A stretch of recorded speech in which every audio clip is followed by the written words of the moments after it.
자녀분의 계좌에 테슬라 주식을 투자를 예전부터 해오신 걸로 알고 있는데 그 선택의 이유에 대해서도 좀 여쭙고 싶거든요. 자녀 계좌는 부모가 4848 하면은 증여세를 내야 돼요. 그래서 한 번 넣고 좀 묻어놓고 가야 되는데 묻어놓고 가기에 가장 적합한 종목이 그때는 테슬라였고 지금 수익률이 그게 50%가 넘었죠. 그럼 20년 후에 테슬라는 어떻게 예상하시기에 테슬라를 넣어주신 건지 궁금하거든요. 사방팔방 테슬라 차가 돌아다니고 사람 없이 이제 돌아다니고 그다음에 여기저기 테슬라 로봇들이 일을 하고 있고 시총 1위가 뒤바뀌게 될 가능성도 있을까요? 애플이 다시 또 시총 1위를 탈환할 가능성도 있을까요? 애플이 그래도 지금 꽤 많이 올라와가지고 제가 지난번에 애플이 워낙 그 저점에 있으니까 사면 괜찮겠다고 얘기했었는데 그 뒤로 한 30-40달러 정도 오른 것 같거든요. 네, 그래서 지금 시총 2위랑 마이크로소프트랑 크게 차이가 안 나더라고요. 시총 자체는 지금. 근데 그 둘이 지금 뚫고 올라오기는 힘들다고 봅니다. 앞으로 투자를 한다면 가장 혁신적이고 가장 젊은 기업인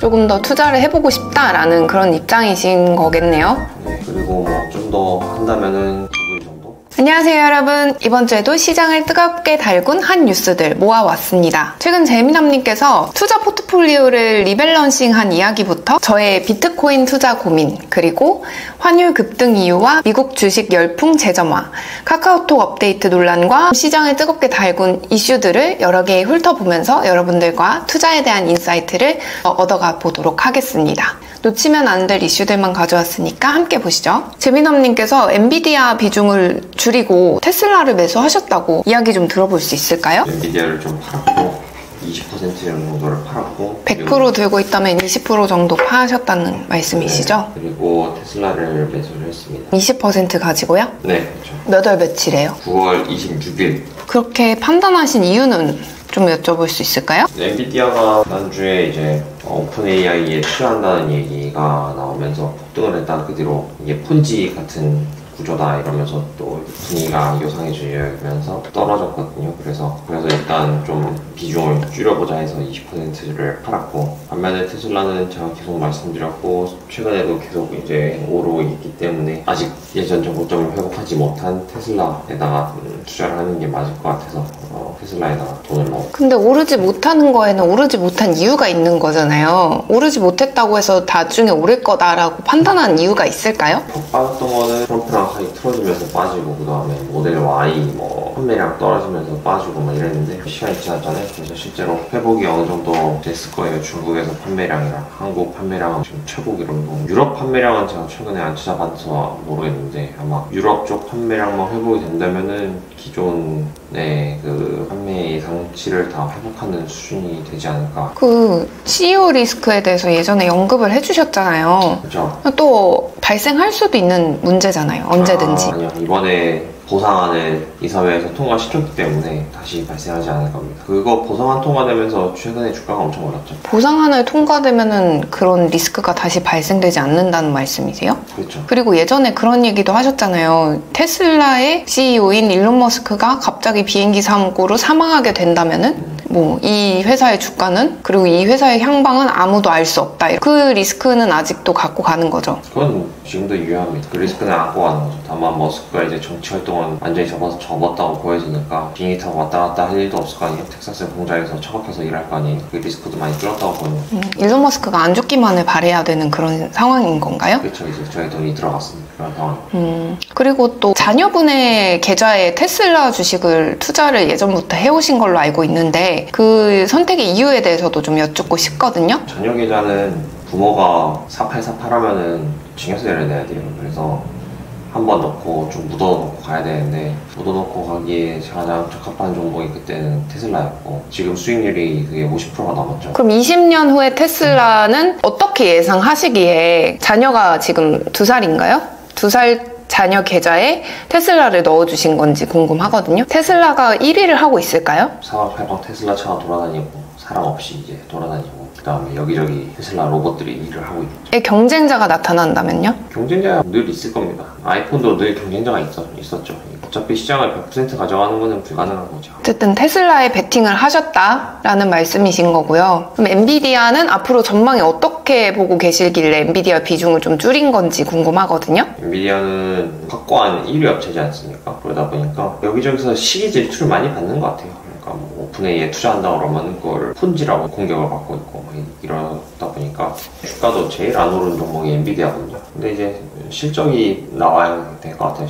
결국은 실적에 대한 그 의구심 이런 것들이 바탕이 있는 거라서 실적이 잘 나오면은 그런 걸 다 뚫고 올라갈 거라고 봅니다. 지난번 실적 발표가 나쁘지 않았잖아요. 나쁘지 않은 것보다 이제 더 좋게 나오기를 바라는 플레이어들. 이제 시총 1위를 현재는 엔비디아가 하고 있는데 시총 1위가 뒤바뀌게 될 가능성도 있을까요? 애플이 다시 또 시총 1위를 탈환할 가능성도 있을까요? 애플이 그래도 지금 꽤 많이 올라와가지고 제가 지난번에 애플이 워낙 그 저점에 있으니까 사면 괜찮겠다고 얘기했었는데 그 뒤로 한 30~40달러 정도 오른 것 같거든요. 네, 그래서 지금 시총 2위랑 마이크로소프트랑 크게 차이가 안 나더라고요. 시총 자체는 지금. 근데 그 둘이 지금 뚫고 올라오기는 힘들다고 봅니다. 그 마이크로소프트도 주가 되게 지지부진한 편 아닌가요? 최근에? 마이크로소프트는 이제 오픈AI가 슬슬 MS랑 멀어지고 있다 보니까 그런 게 반영이 되는 것 같아요. 앞으로 투자를 한다면 가장 혁신적이고 가장 젊은 기업인 테슬라에 조금 더 투자를 해보고 싶다라는 그런 입장이신 거겠네요. 네, 그리고 뭐 좀 더 한다면은 구글 정도? 구글이요? 네. 있겠습니다. 최근에 환율이 많이 올랐잖아요. 다시 1,400원대를 넘어섰는데 원달러 환율의 가장 큰 상승 요인이 무엇이라고 생각하시는지 궁금하거든요. 환율이 오르는 이유는 아무도 모르죠, 사실.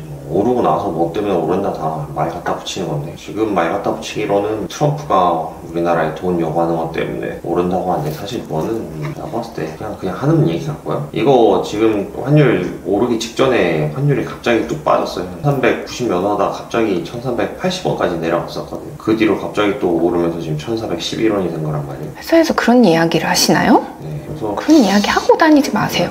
뭐 환율이 왜 이렇게 왔다 갔다 하는지는 뭐 아무도 모릅니다, 사실. 국내에 돈이 좀 많이 풀렸잖아요. 그래서 부동산도 오르고 있고 그런 추세인 것 같은데 통화량 증가 이렇게 볼 수는 없을까요? 국내에 돈이 많이 풀린 거랑 뭐 환율이랑 크게 상관없을 것 같아요. 그렇게 얘기하기에는 지금 너무 짧은 시간인 것 같고 돈이 많이 풀리면은 부동산 가격이 오르는 거는 당연한 일이고요. 그 미국 주식 열풍이 다시 재점화되고 있다. 한 주새 1억 9천억 달러를 사자라는 움직임이 있었다고 하더라고요. 우리나라? 당연한 현상이라고 봅니다. 우리나라에 사실 투자할 종목이 없어요. 아무리 찾아봐도 뭐 SK 하이닉스, 현대차 정도 말씀하셨나요? 뭐 현대기아차 얘기했었는데 그 벌써 시간이 꽤 지났죠. 현대기아차 얘기한 지는 관세 때문에 그 두 종목은 당분간은 뭐 오르기 쉽지 않거든요. 하이닉스는 뒤로도 많이 올랐죠. 하이닉스요? 하이닉스는 그럼 여전히 추천하신다는 말씀이세요? 하이닉스는 뭐 반도체 섹터니까 어차피 그냥 엔비디아랑 같이 간다고 보시면 됩니다. 네, 알겠습니다. 국장 역대 최악의 종목 뭐야? 라는 그런 게시물을 가지고 와봤습니다. 이것 또한 블라인드발 글인데요. 국장 최악의 종목 뭐야? 일주일 전에 올라온 글이에요. 본인 투자했던 종목 기준, 나 셀트리온. 셀트리온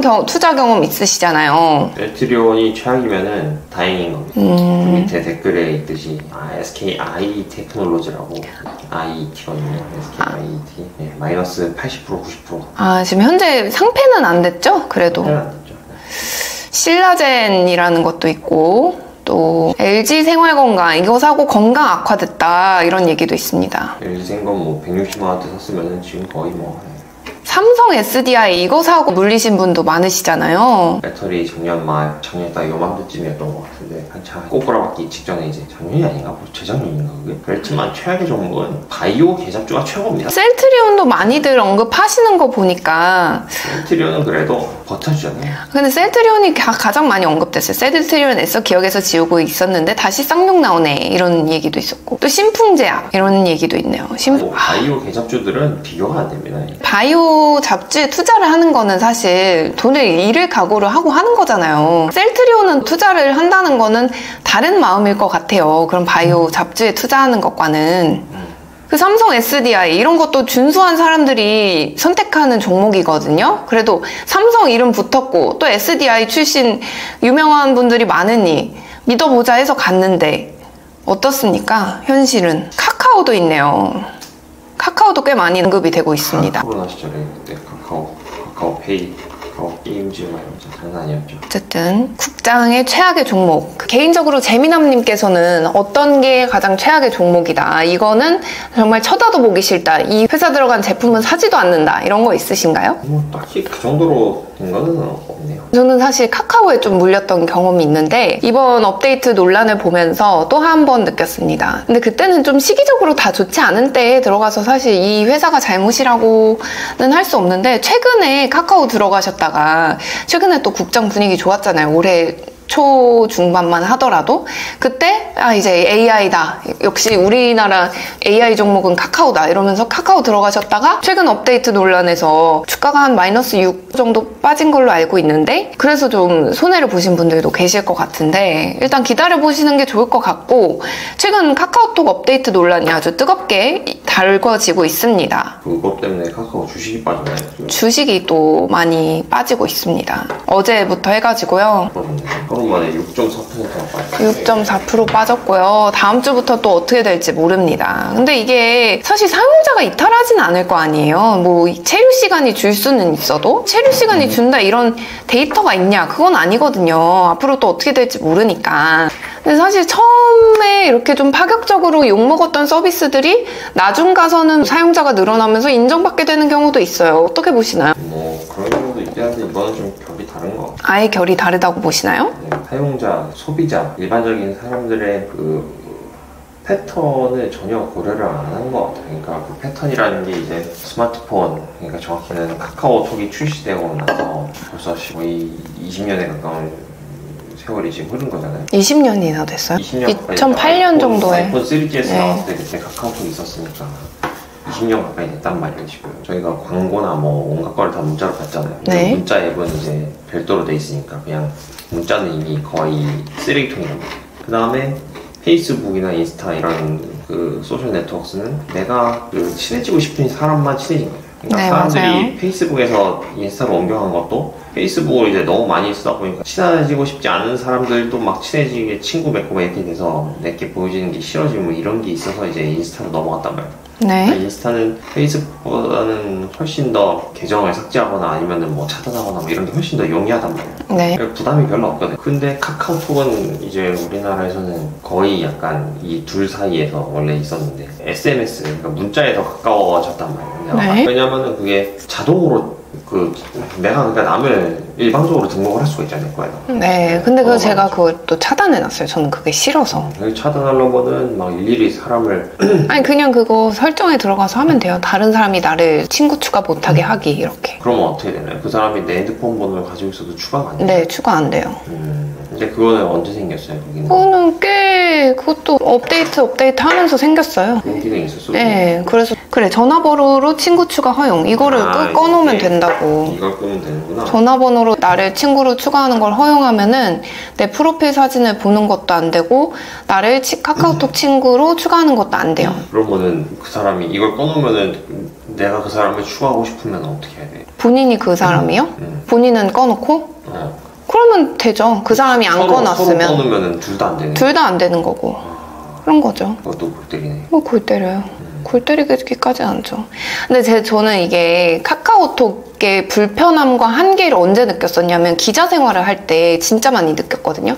기자라는 생활을 할 때 그냥 한두 번 일회적으로 만나고 길게 만나는 사람이 거의 없단 말이에요. 그 예외적인 경우를 제외하고서는. 근데 어쨌든 명함을 맨날 주고받는 게 일이니까. 그리고 또 어떤 목적성이 있으면 그 명함에 저장된 연락처에 연락을 해서 정보를 주고받기도 하고 막 이래야 되는데 사실 카카오톡 친구 추가까지는 약간 애매하단 말이에요. 이게 그냥 한두 번 만난 사이인데 앞으로 어떻게 될지도 모르고. 그래서 저는 그게 그렇게 알게 된 분들이 제 카카오톡 친구 추가가 되는 것도 조금 불편했고 그리고 저도 그분들을 카카오톡 친구 추가를 하는 것도 불편했고 카톡을 할 만한 사이는 아니잖아요. 사실 업무상으로 그렇게 만난 사이인데 카톡을 카톡을 주고받는다? 그것도 조금 애매하고. 그래서 그때 좀 많이 불편함을 느꼈던 것 같아요. 진짜 업무용으로 만날 사람과 아닌 나의 프라이버시적인 영역, 이걸 어떻게 구별할 것인가를.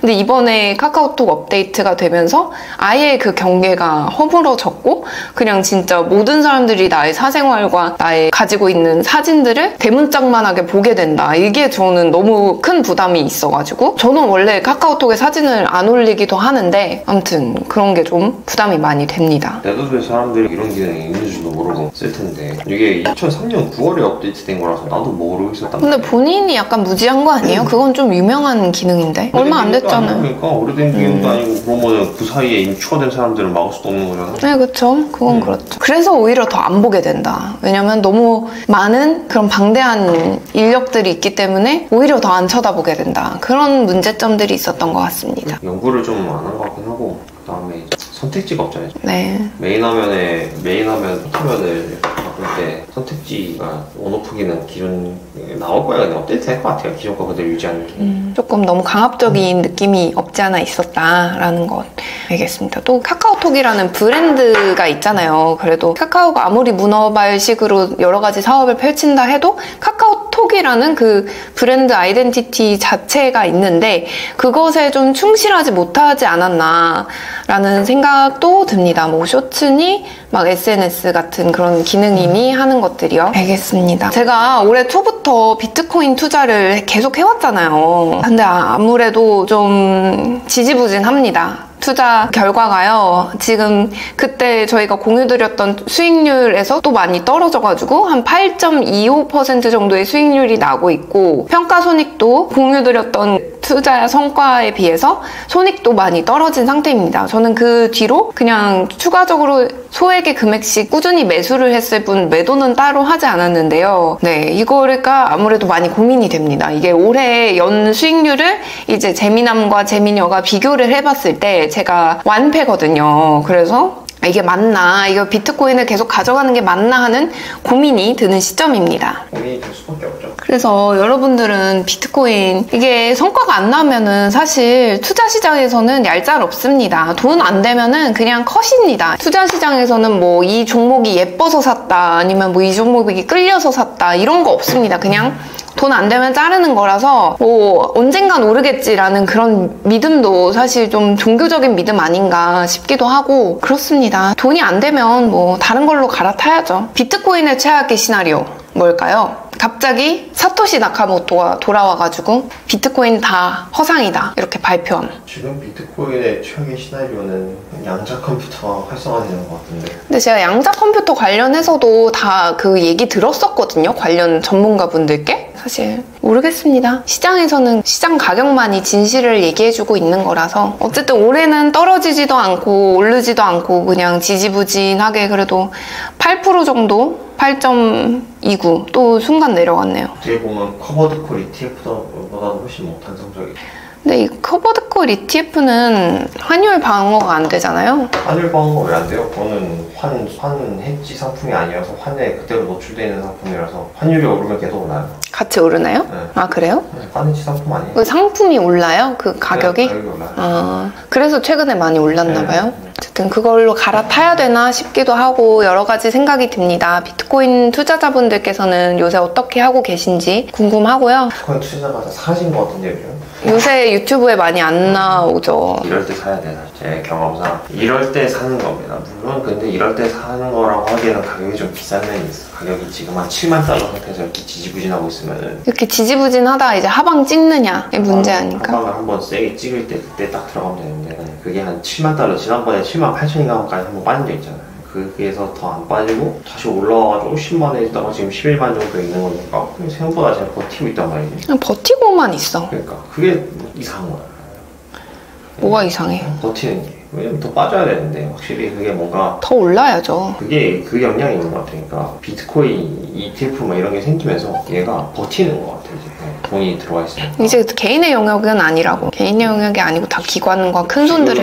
이 정도로 뭐 언론에서 비트코인 얘기가 안 나오고 주변 사람들도 아무도 코인 얘기 안 하고 다 북장 외치고 있으면 코인은 거의 바닥에서 찍어가지고 막 기어가고 있어야 되는데 그게 아니란 말이에요. 그래서 코인은 매우 안전한 투자 자산입니다, 여러분. 혹시 변동성은 줄어든 것 같고 다만 이렇게 비빌비빌 거리고 있을 때 사두면은 나중에는 또 한번 계단식으로 이제 가격이 올라온 과거가 있기 때문에 되지 않을까 생각하지만 그 지루함을 견디는 거는 쉽지 않고 그리고 사실 여기에서 지금 더 오르면 과거처럼 더 오를 수 있을까? 네, 그것도 의문이긴 하죠. 알겠습니다. 이번 주는 좀 재밌는 글이 많이 안 올라와가지고 저도 좀 서칭하는데 힘들었습니다. 다들 밖에서 날씨가 좋아하는 그런가? 날씨가 좋으니까 밖에서 노니까 그런 것 같다. 키보드 치고 있을 시간이 없지. 술 마시고 놀아야 돼. 오늘 이야기는 여기까지 하도록 하겠고요. 오늘은 이번 주 가장 주목해야 할 투자 이슈들을 정리해봤습니다. 시장은 언제나 예측 불가능하지만 흐름을 읽는 눈을 갖는 것이 투자자의 무기라고 생각합니다. 여러분의 생각은 어떠신가요? 저희 재미남 재미녀는 다음 영상에서 또 찾아보도록 하겠습니다. 감사합니다.